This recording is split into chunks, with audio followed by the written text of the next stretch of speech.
Selamat pagi Bapak Ibu Saudara-saudara. Shalom dan salam sehat untuk kita semua. Apa kabarnya hari ini? Kita bersyukur kalau hari ini kita boleh tiba di penghujung bulan November.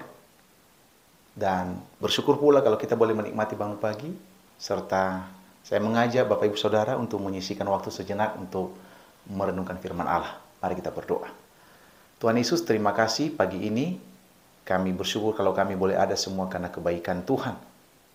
Terima kasih pemeliharaan-Mu sepanjang malam yang kami boleh lalui. Dan sebelum kami melakukan kegiatan kami rindu membaca firman-Mu. Roh Kudus menolong kami, memberikan kami pengertian pemahaman untuk melakukannya di dalam kehidupan kami sehari-hari. Terpujilah Engkau Tuhan, dalam nama Yesus kami berdoa. Amin. Lukas pasal 21, ayat 20 sampai 24. Saya membaca bagi kita ayat 20 dan 21 dalam terjemahan baru 2. Apabila kamu melihat Yerusalem dikepung oleh tentara-tentara, ketahuilah bahwa keruntuhannya sudah dekat. Pada waktu itu, hendaklah orang-orang yang di Yudea melarikan diri ke pegunungan, dan orang-orang yang di dalam kota mengungsi. Dan orang-orang yang di pedusunan tidak masuk lagi ke dalam kota. Demikian pembacaan firman Tuhan yang menjadi tema bagi kita pagi ini adalah ketika penghakiman datang, adakah kita bersiap? Saudara, hari ini merupakan hari dan tanggal terakhir di bulan November. Kita sebagai orang percaya akan memasuki masa-masa Advent di bulan Desember ke depan, di mana kita diajak merenungkan pengharapan akan kedatangan Kristus, baik kedatangannya yang pertama yaitu saat kita merayakan Natal, maupun kedatangannya yang kedua kelak. Lukas 21 ayat 20 sampai 24 yang menjadi renungan kita bagi pagi hari ini mengingatkan kita untuk berjaga-jaga dan siap menghadapi penggenapan rencana Allah, termasuk penghakimannya yang adil di tengah-tengah dunia ini. Advent bukan hanya waktu menanti dengan sukacita, tetapi juga momen untuk mempersiapkan hati dan juga introspeksi diri serta pertobatan agar kita layak menyambut Sang Raja yang datang membawa keselamatan dan damai sejahtera bagi dunia. Saudara, teks bacaan kita hari ini merupakan bagian dari pengajaran Yesus tentang akhir zaman, khususnya mengenai kehancuran Yerusalem. Kalau kita melihat di konteksnya, Yesus memperingatkan murid-muridnya tentang tanda-tanda yang akan terjadi sebelum kehancuran kota tersebut, yang akhirnya digenapi pada tahun 70 Masehi ketika Yerusalem dihancurkan oleh tentara Romawi.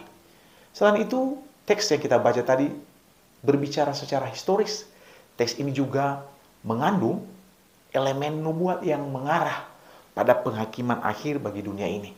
Konteksnya adalah peringatan bagi orang percaya, bagi Bapak Ibu Saudara dan saya, untuk selalu waspada dan memahami bahwa rencana Allah meliputi masa-masa sulit, baik sebagai penghakiman atas dosa maupun sebagai panggilan untuk kembali kepadanya. Ibu Bapak, Yesus memberikan peringatan jelas bahwa ketika Yerusalem dikepung oleh tentara, saat itu adalah tanda kehancurannya sudah dekat. Dia mengarahkan orang-orang untuk segera melarikan diri dari kota tersebut. Situasi ini menggambarkan hukuman Allah atas bangsa yang menolak percaya kepadanya. Yesus juga menjelaskan penderitaan besar yang akan menimpa orang-orang percaya, termasuk kehancuran fisik dan perbudakan bagi mereka yang tertangkap. Namun saudara-saudara ingat bahwa semua ini merupakan bagian dari waktunya bangsa-bangsa yang menunjukkan bahwa Allah tetap memegang kendali atas sejarah manusia dan kehendaknya akan tergenapi. Nah, Ibu Bapak Saudara yang dikasihi oleh Tuhan, apa yang menjadi aplikasi bagi kita dalam renungan hari ini? Yang pertama, mari kita peka terhadap tanda-tanda zaman. Peringatan Yesus kepada murid-muridnya mengingatkan kita untuk selalu berjaga-jaga. Sebagai orang percaya, kita harus belajar memahami kehendak Allah melalui firman-Nya dan tanda-tanda yang terjadi di dunia ini. Ingat perkataannya bahwa anak manusia itu datang seperti pencuri di malam hari. Oleh karenanya, mari kita bersiap. Hal yang kedua, keselamatan adalah prioritas utama. Yesus memerintahkan untuk melarikan diri dari bahaya. Ini mengajarkan bahwa keselamatan rohani jauh lebih penting daripada apapun yang kita miliki di dunia ini. Sudahkah kita memastikan diri kita, saudara dan saya, hidup di dalam Kristus? Ketika saudara dan saya telah menjadikan Yesus sebagai Tuhan dan Juru Selamat pribadi kita, maka itu menjadi jaminan keselamatan bagi saudara dan saya. Yang ketiga, penghakiman Allah adalah nyata. Kisah kehancuran Yerusalem yang disebutkan dalam teks ini menjadi peringatan dan pengingat bahwa Allah adalah hakim yang adil. Meski kasihnya melimpah atas kita, saudara-saudara, dia juga akan menghukum dosa. Mari kita introspeksi diri, bertobat dan menjalani hidup yang memuliakan namanya.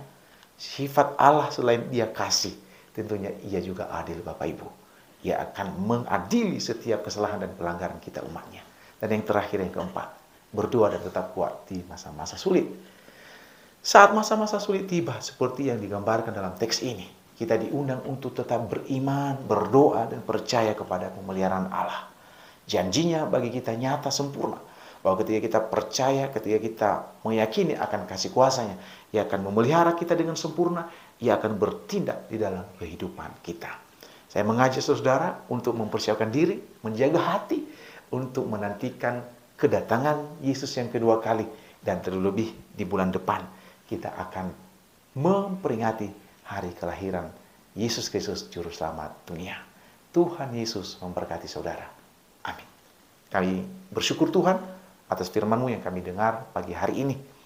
Kami mohon kuasa Roh Kudus-Mu memampukan kami untuk bisa mengerti, memahami, dan mampu melakukannya dalam kehidupan kami sehari-hari.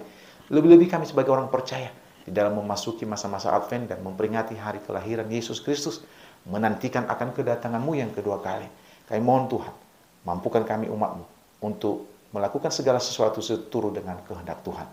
Bagi jemaat-Mu yang saat ini sedang memiliki pergumulan, sakit, penyakit, persoalan, pergumulan apapun, Tuhan Engkau hadir dalam setiap hidup kami, memberikan kami jawaban dan jalan keluar, sehingga kami boleh berkata bahwa Ebenezer saat ini, hingga saat ini Tuhan menolong kami. Terima kasih Bapa, kami siap memulai kegiatan hari ini. Tuhan beserta dengan kami. Dalam nama Yesus kami berdoa.